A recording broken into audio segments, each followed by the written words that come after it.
Hello friends, welcome to Trending Marks channel.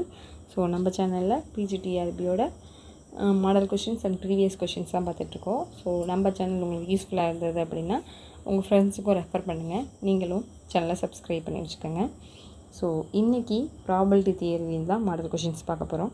First question the dash makes a comparison of variance components with each other and the whole. So எந்த diagram வந்து நமக்கு comparison of variance காம்போனன்ட்ஸை கொடுக்குது, whole டயக்ராமே வச்சு comparison of காம்போனன்ட்ஸை கொடுக்குது அப்படிங்கிறது தான் இந்த question. So இதுக்கான ஆன்சர் என்னன்னு பார்த்தோம்னா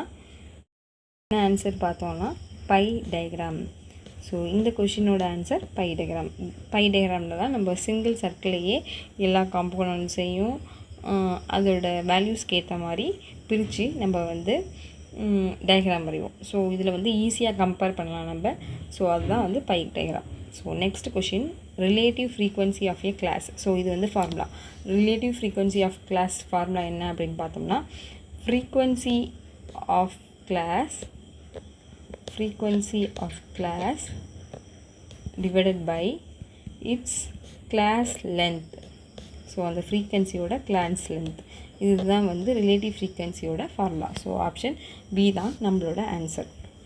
next question in case of discrete frequency distribution dash is obtained on plotting the points x, y on the graph where x coordinates are the values of the variables and the coordinates the corresponding frequency and joining the points so obtained by straight lines. So வந்து discrete frequency distributionல plotting points x, y வச்சு நம்ம graph போடும்போது X coordinates வேரியபிளையும் அந்த மாதிரி அதோட corresponding ஃப்ரீக்வன்சியை வச்சு line join பண்ணி போடுவோம் இல்லையா. ஸோ அந்த டயக்ராமை நம்ம என்ன சொல்லுவோம் அப்படிங்கிறது தான் இந்த கொஷின். ஸோ இதுக்கான ஆன்சர் என்ன அப்படின்னு பார்த்தோம் அப்படின்னா அந்த கிராஃபை நம்ம ஃப்ரீக்வன்சியை வச்சு தான் நம்ம கிராஃப் போடுறோம். ஸோ ஃப்ரீக்வன்சி பாலிகான் அப்படின்னு சொல்லுவோம். ஸோ ஃப்ரீக்வன்சி பாலிகான் சொல்லுவோம். ஸோ ஆப்ஷன் ஏ தான் நம்மளோட answer. Next question a dash is a smooth freehand curve drawn through the vertical of a frequency polygon.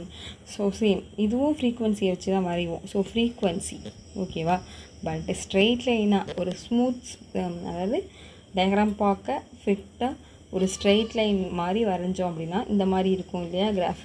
So இதுதான் வந்து ஃப்ரீக்வன்சி பாலிகான் சொல்லுவோம்.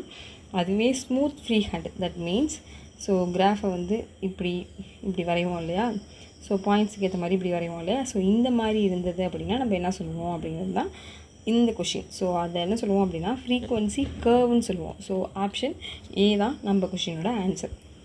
Next question there 1 x white and y red balls in a bag. A bag is drawn from the ball. The ball is drawn from the bag at random. Find the probability that the ball is white. So ஒரு பேக்கில் என்ன இருக்குன்னா white ball ஒன்று, அந்த மாதிரி red பால் ஒன்று இருக்குது. So இந்த பேக்லேருந்து ஒரு பால் எடுக்க போகிறாங்க. ஸோ எடுக்கிற பால் வந்து ரேண்டமாக தான் எடுக்கிறாங்க. அந்த எடுக்கிற பால் வந்து ஒயிட்டாக இருக்கிறதுக்கான ப்ராபபிலிட்டி என்ன அப்படின்னு தான் கேட்டிருக்காங்க. இது நமக்கு தெரியும். ஸோ டோட்டலாக இருக்கிற பால்ஸ் வந்து 2 தான். ஸோ ஒன்று வந்து எக்ஸ் பால், இன்னொன்று ஒய் பால். ஸோ எக்ஸ் ப்ளஸ் ஒய் ரெண்டையும் ஆட் பண்ணிக்குவோம். எத்தனை பால் இருக்கோ அத்தனை டோட்டலாக போட்டுருவோம். நெக்ஸ்ட் வந்து எதை நம்ம ட்ரா பண்ணணும், எதை எடுக்கணும், ஒயிட் பால். இங்கே ஒயிட் பாலோட பேர் என்ன, எக்ஸு. ஸோ நியூமரேட்டரில் அது வந்துடும். So x divided by x plus ஒய்ங்கிறது தான் இதோட answer. Next question the cases are set to be dash when they include all possible cases. That means ஒரு கேஸில் வந்து எல்லா பாசிபிள் கேஸும் இன்க்ளூட் ஆகிறதுக்கான பேர் என்ன அப்படின்னு கேட்டிருக்காங்க. ஸோ இதுக்கான ஆன்சர் என்ன அப்படின்னா ஒரே ப்ராபபிலிட்டியில் எல்லா பாசிபிள் கேஸுமே இன்க்ளூட் ஆகிறது பேர் தான் exhaustive. Okay, so exhaustive probability அப்படின்னு சொல்லுவோம். ஸோ ஆப்ஷன் சி தான் நம்மளோட answer. Next question the cases which entail the happening of an event are set to be dash to the event. So ஒரு case வந்து entail the happening events, ஒரு என்ன நடக்குமோ அந்த ஈவெண்ட்டை மட்டுமே பற்றி சொல்கிறது தான் இந்த கொஷின். ஸோ இதுக்கான ஆன்சர் என்ன அப்படின்னு சொல்லுவாங்க கேட்டோம் அப்படின்னா, எது அது நடக்குமோ அப்படிங்கிறது தானே. ஸோ அப்போ நடக்கும் அப்படிங்கிறது ஃபேவர். ஸோ அதுக்கான ப்ராபபிலிட்டி வந்து ஃபேவரபிள் அப்படின்னு சொல்லுவோம். So option B.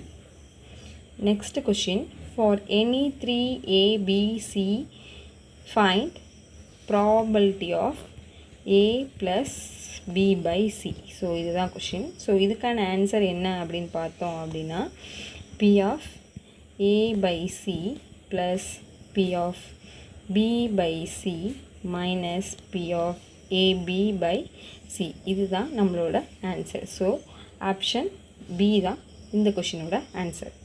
So next question, for any 3 events A, B and C find P of A B bar divided by C plus P of AB divided by C is equal to probability of A by C.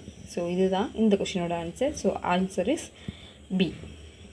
Next question, if A1 is a subset of a A2, okay, then probability of A1 divided by B, A1 divided by B எப்படி இருக்கும் அப்படின்னு பார்த்தோம் அப்படின்னா, less than or equal to probability of A2 divided by B. A1ங்கிறது A2வோட சப்செட்டாக இருக்கும்போது எனக்கு probability of A1 divided by Bயோட value எப்படி இருக்கும் அப்படின்னா, less than or equal to probability of A2 divided by Bயாக இருக்கும். ஸோ இதுதான் நம்மளோட ஆன்சர். ஸோ ஆப்ஷன் B தான் இந்த கொஷினோட answer. Next question, same probability of A1 union A2, A1 union A2 divided by B is equal to என்ன answer அப்படின்னு பார்த்தோம் அப்படின்னா, எதுக்கு ஈக்குவலாக இருக்கும் அப்படின்னு பார்த்தோம்னா, probability of A1 divided by B plus probability of A2 divided by B minus probability of A1 intersection A2 divided by B. Okay, so இது வந்து just A union B, probability of A union B is equal to probability of A plus probability of B minus P of A intersection B. இதுதான் வந்து divided by B இல்லைனாலும் நமக்கு இதான் formula. So அந்த formula என்னது, இந்த formula வந்துச்சு. So option C தான் நம்மளோட answer. Next question, for any 2 events A and B. So any 2 events A and B, B of A intersection B union B of A intersection A bar is equal to, நமக்கு என்ன formula வரும்னா, B of A plus B of B minus 2P of A intersection B. இதுதான் வந்து நம்மளோட answer. So option C தான் நம்மளோட answer. Next question, if A intersection B intersection C is equal to pi, then P of B union C divided by A is equal to, so A intersection B intersection C ஓட value எனக்கு pi. So B of B union C divided by A ஓட value எப்படி இருக்குங்கிறது தான் question. So எனக்கு எப்படி இருக்குன்னா, P of B by A plus P of C by A, எனக்கு minus P of B intersection C divided by A வரும். ஆனால் எனக்கு இந்த இன்டர்செக்ஷன் வேல்யூ பை, இன்டர்செக்ஷன் பைங்கிறப்ப எனக்கு இந்த வேல்யூ 0 வந்துடும். அதனால் P of B by A plus P of C by A. So option B is the correct answer.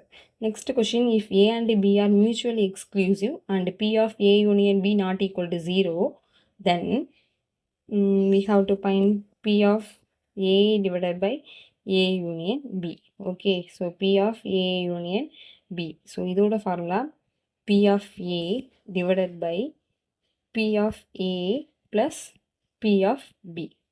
So P of A divided by A union B is equal to P of A divided by P of A plus P of B. That means option C is the correct answer. Next question, for any 2 events A and B, P of A by B plus P of A bar divided by B is equal to, so answer என்னன்னு கேட்டிருக்காங்க. So இதுக்கான answer என்ன அப்படின்னு பார்த்தோம்னா 1. So answer is 1. So PGTRB exam time ரொம்ப நெருங்கிடுச்சு.